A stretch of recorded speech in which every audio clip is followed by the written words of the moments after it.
Hola, mi amigo querido. Al estudiar la apertura del quinto sello en un comentario anterior, vimos que los hijos fieles de Dios, hijos fieles de todos los tiempos, clamaban al Señor preguntando hasta cuándo tendrían que sufrir. Estos fieles son descritos como almas debajo del altar, pero aunque se usa la palabra almas, no son espíritus desencarnados, sino seres vivos que representan a los que fueron perseguidos por obedecer a Dios desde los días de Abel hasta el día final. La respuesta que se les da a estos seres que preguntan hasta cuándo es que tendrán que esperar un poco más porque ya se acerca el día en que Dios juzgará a los que los hacen sufrir. Bueno, todo eso fue en el quinto sello. Después, al abrirse el sexto sello, vemos el cumplimiento de esa promesa, porque Jesús regresa trayendo juicio sobre los que persiguieron a su pueblo. Por lo tanto, hoy, a pesar de la aparente demora de Jesucristo, el pueblo afligido de Dios debe permanecer firme y saber que Dios oye y que responderá a sus oraciones. La respuesta a esas oraciones de los justos es lo que veremos en los capítulos 8 y 9 de Apocalipsis que estudiaremos esta semana. Aquí encontramos la visión de las 7 trompetas. En esta visión se muestra simbólicamente que a lo largo de la historia Dios ya ha intervenido muchas veces en favor de su pueblo oprimido y ha juzgado a los que lo persiguieron. El propósito de las 7 trompetas es asegurarle al pueblo de Dios que el cielo no es indiferente a sus sufrimientos y que los impíos no siempre se saldrán con las suyas. Bueno, para empezar, leamos Apocalipsis capítulo 8, versículos 3 y 4. Dice así: y otro ángel vino y se puso de pie delante del altar. Tenía un incensario de oro y le fue dado mucho incienso para que lo añadiese a las oraciones de todos los santos sobre el altar de oro que estaba delante del trono. Y el humo del incienso con las oraciones de los santos subió de la mano del ángel en presencia de Dios. Te digo una cosa, mi querido amigo, para entender lo que dice este texto de Apocalipsis, es necesario saber primero que la Biblia es un todo. No se puede estudiar solo el Nuevo Testamento o solo el Antiguo Testamento. No es posible entender el Nuevo Testamento sin entender primero el Antiguo Testamento. Ambos se complementan. En el Nuevo Testamento prácticamente se explica y se cumple todo el Antiguo Testamento. ¿Por qué digo todo esto? Porque para entender lo que dice este texto de Apocalipsis que acabo de leer, es necesario conocer lo que sucedía en el ceremonial del santuario de Israel en el Antiguo Testamento. Te explico mejor. Mira, en el sacrificio vespertino de Israel, porque Israel hacía el sacrificio matutino en la mañana y después el de la tarde. En ese sacrificio de la tarde, un cordero era colocado sobre el altar y su sangre era derramada en la base del altar. Después de ese sacrificio, el sacerdote llevaba el incensario de oro dentro del templo y ofrecía incienso en el altar de oro que se encontraba en el lugar santo. Ahora, no hay que confundir. Habían 2 altares: el altar del sacrificio en el atrio y el altar de oro en el lugar santo. El incienso era ofrecido por el sacerdote en el altar de oro. Después, cuando él salía, después de haber ofrecido el incienso, lanzaba el incensario sobre la acera, produciendo un ruido fuerte. En ese momento, 7 sacerdotes tocaban las trompetas, y con ese toque de trompetas se indicaba el final de los servicios diarios del templo. Ahora date cuenta que en los versículos de Apocalipsis que leí, se utiliza el lenguaje del servicio vespertino del santuario de Israel. Juan ve una escena semejante al sacrificio vespertino de Israel y la escena del incienso, pero Juan ve esta escena en el santuario celestial. Apocalipsis dice que el incienso representa las oraciones del pueblo de Dios, y después vemos que Dios responde sus oraciones a través de las trompetas. El versículo 5 de Apocalipsis 8 nos da a entender que las 7 trompetas son los juicios de Dios sobre la humanidad rebelde en respuesta a las oraciones de su pueblo oprimido. Mira lo que dice el texto. Y el ángel tomó el incensario, lo llenó con fuego del altar y lo arrojó sobre la tierra, y se produjeron truenos y estruendos y relámpagos y un terremoto. Vamos ahora a la segunda parte y hablemos del significado de las trompetas. Las trompetas ocupaban un papel importante en la vida diaria del antiguo Israel. El pueblo relacionaba el sonido de la trompeta con el culto del templo. Sería como hoy las campanas. Cuando tocan las campanas es hora de ir a la iglesia, especialmente en los pueblos católicos. También se tocaban las trompetas en Israel en las batallas, en la época de la cosecha y por ocasiones de las fiestas ceremoniales. Para los israelitas el sonido de las trompetas y la oración estaban asociadas. Y también les recordaba, el sonido de las trompetas les recordaba la proximidad del día del Señor. Observa, por ejemplo, lo que dice Joel 2, 1 y 2. Toquen la trompeta en Sión y griten en mi santo monte. Tiemblen todos los habitantes de la tierra, porque viene el día del Señor. Día de tinieblas y de oscuridad, día de nublado y de densa neblina, como negrura que se despliega sobre las montañas, es un ejército grande y fuerte. Este llamado día del Señor, entre comillas, era el día cuando a los enemigos de Dios se les acababa la oportunidad de responder al llamado divino de reconciliación.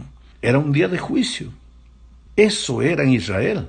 Pero ahora comparemos esto con las trompetas del Apocalipsis. Los acontecimientos que tienen lugar al toque de las trompetas de Apocalipsis muestran la intervención de Dios a lo largo de la historia en respuesta a las oraciones de su pueblo. No son juicios que solo se realizarán en el futuro. Puede ser que inclusive se repitan, pero en el contexto de Apocalipsis, esos juicios han venido cayendo a lo largo de la historia cristiana de manera simbólica. Por eso Apocalipsis 8:13 dice: miré y oí volar un águila por en medio del cielo, diciendo a gran voz: ay, ay, ay de los que habitan en la tierra, por razón de los demás toques de trompeta que los 3 ángeles aún han de tocar. Bueno, hay algo más con relación a todo esto. Las trompetas no son solo juicios divinos, sino también advertencias para que los habitantes de la tierra se arrepientan mientras haya tiempo. Ese llamado al arrepentimiento durará mientras haya intercesión en el cielo y mientras aquí en la tierra se predique el Evangelio de Dios. Las 7 trompetas se aplican pues a los mismos periodos que abarcan las 7 iglesias y los 7 sellos. No es posible, como ya dije en un comentario anterior, desarrollar detalle por detalle lo que significa cada trompeta. Esto nos llevaría muchísimo tiempo. Esta es apenas una visión general. Las 2 primeras trompetas anuncian juicio sobre las naciones que crucificaron a Cristo y persiguieron a la iglesia primitiva, o sea, sobre Jerusalén rebelde y el Imperio Romano. La tercera y la cuarta trompeta retratan el juicio divino contra la apostasía de la iglesia cristiana en el periodo medieval del oscurantismo. La quinta y la sexta trompeta describen la situación del mundo religioso a fines de la Edad Media y también el periodo posterior a la Reforma, comenzando con la época de Francia y su dominio ateísta sobre el pensamiento mundial. Veamos ahora un intervalo entre la sexta y séptima trompeta. Esta es la tercera parte de nuestro comentario. Como ya vimos, la sexta trompeta nos lleva hacia el tiempo del fin. Pero antes de que suene la séptima trompeta, encontramos un interludio dedicado a explicar la misión y la experiencia del pueblo de Dios en el tiempo del fin. Apocalipsis 8 y 9 presentan las primeras 6 trompetas. Ahora viene el interludio que mencionamos. Está en los capítulos 10 y la primera parte del 11. Solo en la segunda parte del capítulo 11 encontraremos la séptima trompeta. Veamos entonces ese interludio. Apocalipsis 10, 1 al 4 dice: vi a otro ángel poderoso que descendía del cielo envuelto en una nube, y el arco iris estaba sobre su cabeza. Su rostro era como el sol y sus pies como columnas de fuego, y tenía en su mano un librito abierto. Presta atención a este librito. Este ángel, querido, este ángel poderoso es nada menos que Cristo. Por lo menos eso es lo que dice la sierva del Señor en el Comentario Bíblico Adventista, volumen 3, página 982. Este ángel de la visión de Juan pone sus pies sobre el mar y la tierra, y esto implica que su gobierno es universal y que lo que está a punto de proclamar tiene importancia mundial, porque mira, el versículo 2 dice, puso su pie derecho sobre el mar y su pie izquierdo sobre la tierra. Después, en el versículo 3, se dice, y gritó a gran voz, como cuando ruge el león.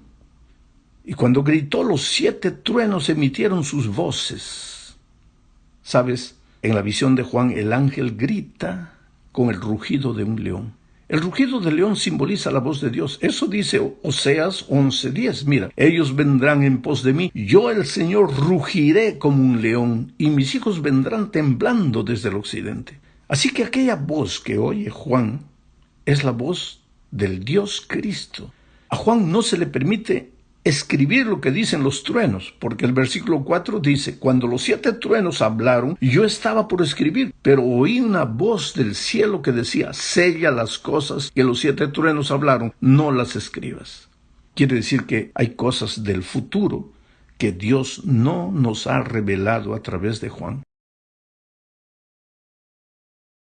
Esto nos lleva a un asunto interesante que a veces crea problemas entre algunos creyentes. Juan, en Apocalipsis 10, 5 al 7, dice, entonces el ángel que vi estaba sobre el mar y sobre la tierra, levantó su mano derecha al cielo y jurando por el que vive por los siglos de los siglos, por el mismo que creó el cielo, la tierra y el mar y todo lo que hay en ellos, dijo, se acabó el tiempo. Cuando llegue el momento de que el 7º ángel comience a tocar la trompeta, se cumplirá el misterio de Dios que él ya había anunciado a sus siervos los profetas. Ahora, mi pregunta es, ¿a qué tiempo se refiere este ángel?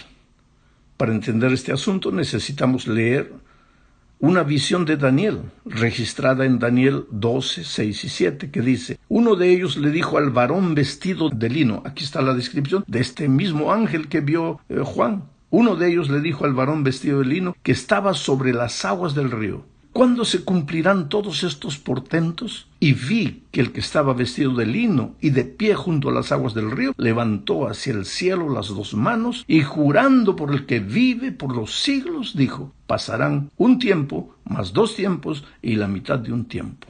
Cuando la dispersión del poder del pueblo santo llegue a su fin, todas estas cosas se cumplirán. Ahora, mi amigo querido, ¿percibiste las palabras en común que usan Juan y Daniel? Ambos dicen que el ángel levantó su mano derecha al cielo y jurando por el que vive por los siglos de los siglos, por el mismo que creó el cielo, la tierra, el mar y todo lo que hay en ellos. Pero primero, ambos mencionan la palabra tiempo. Juan dice que el ángel dijo que ya no habría más tiempo. Y Daniel dice que la persecución de los santos duraría tiempos y la mitad de un tiempo, o sea, 1260 años.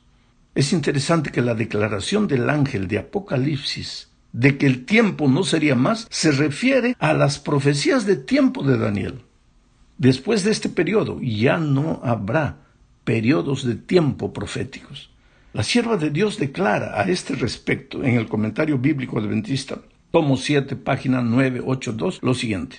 Este tiempo, el que el ángel declara con un solemne juramento, no es el fin de la historia, sino del tiempo profético que precederá al advenimiento de nuestro Señor. Es decir, la gente no tendrá otro mensaje acerca de un tiempo definido. Después de este lapso que ahora abarca de 1842 hasta el 44, no puede haber ningún cómputo definido de tiempo profético.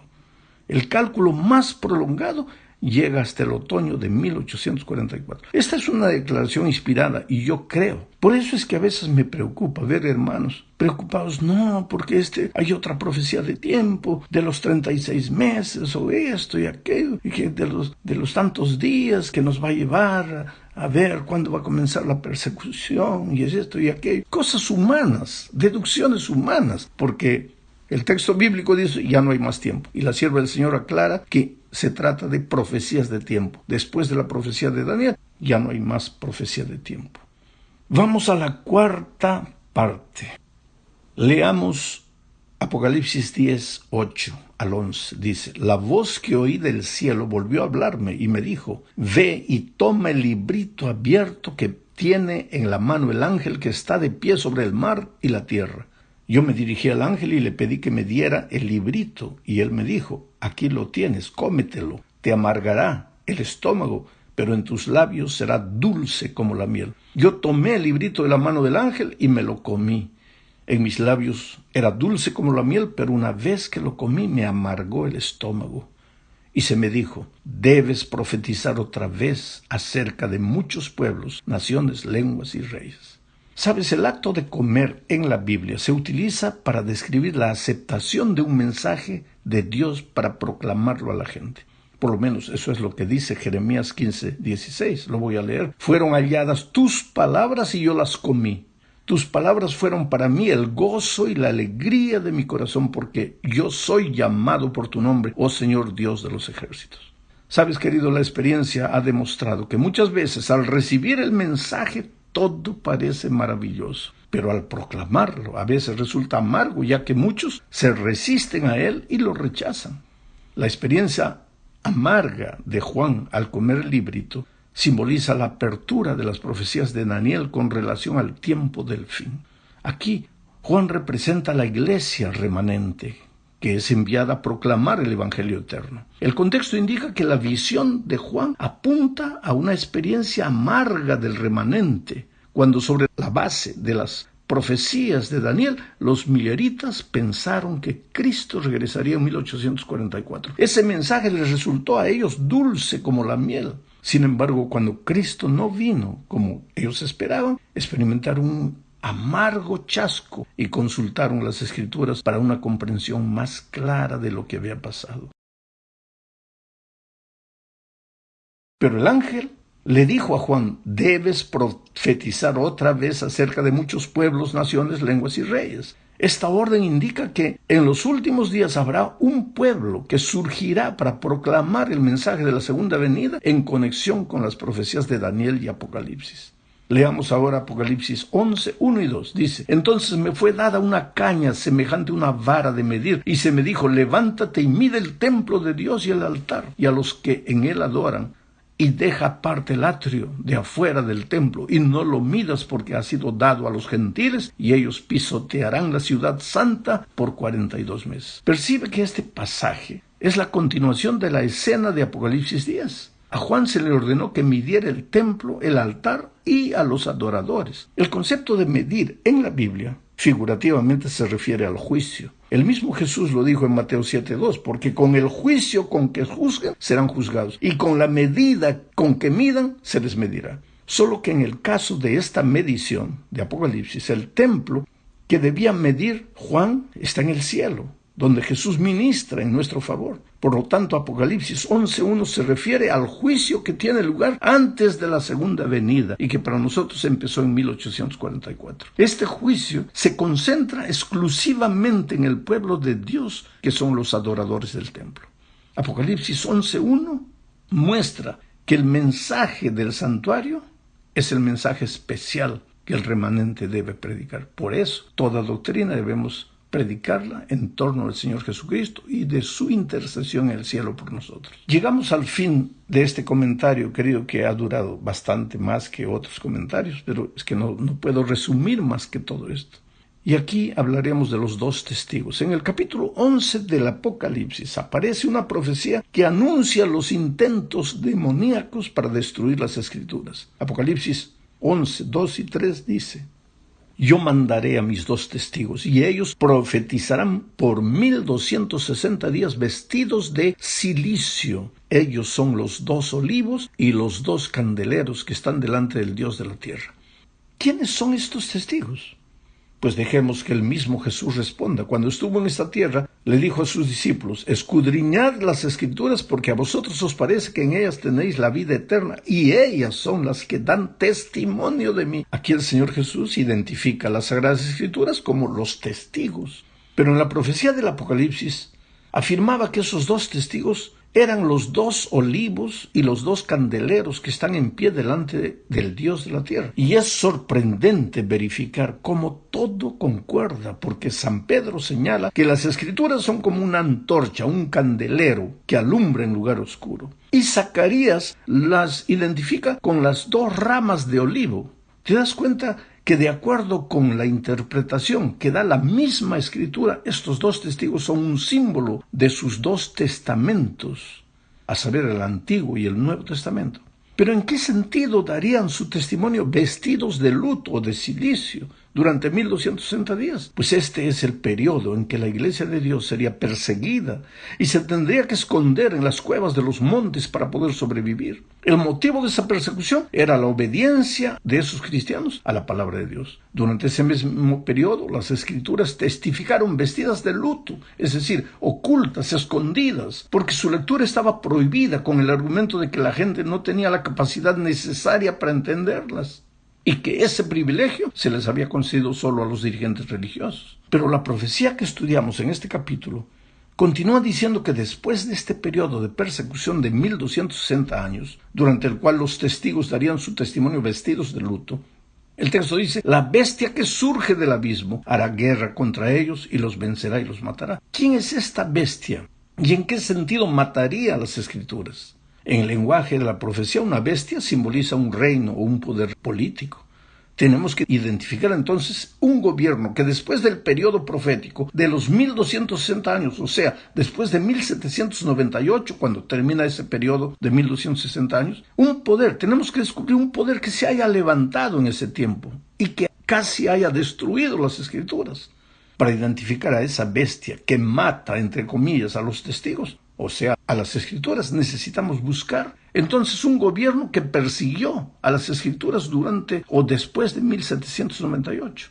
Toma nota que esta bestia sube del abismo, es decir, no tiene ningún fundamento religioso, y no es necesario revisar mucho la historia para descubrir en la Francia atea de fines del siglo XVIII a esta bestia destructora de las Escrituras. En ese país, un grupo extremista propuso abolir el culto a Dios y sustituirlo por el culto a la razón. En efecto, se llegó a celebrar un culto a la razón en la Catedral de Notre Dame en París, en el cual una hermosa actriz desempeñó el papel de la diosa razón.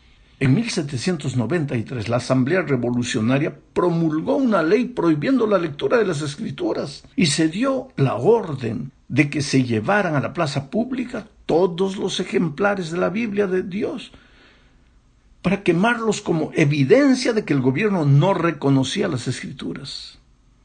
El Diario Oficial de noviembre de 1793 de Francia publicó lo siguiente: la Sociedad Popular de la sección del museo da a conocer que los ciudadanos de esta sección han dado buena cuenta de todos los libros de la superstición y la mentira. Los libros de misa, de oración, el Antiguo y el Nuevo Testamento han expiado en una gran hoguera las insensateces que indujeron a cometer a la especie humana. Eso es lo que decía el diario. La profecía seguía diciendo que la gente vería en la plaza los cadáveres de los testigos por 3 días y medio. Pero después de 3 días y medio, el espíritu de vida enviado por Dios entró en ellos y se levantaron sobre sus pies. Ahora, ¿te parece pura coincidencia que la persecución religiosa que el ateísmo francés desató contra las religiones y especialmente contra la Biblia haya durado exactamente 3 años y medio? Interesante que la Convención Nacional abolió toda religión en Francia el 26 de noviembre de 1793 y el gobierno francés que la sucedió la restableció el 17 de junio de 1797, 3 años y medio después. Porque la palabra profética es segura y se cumple, y nosotros como cristianos hacemos bien en confiar en la profecía, especialmente en todo lo que el libro de Apocalipsis quiere revelarnos. Que Dios te bendiga ricamente.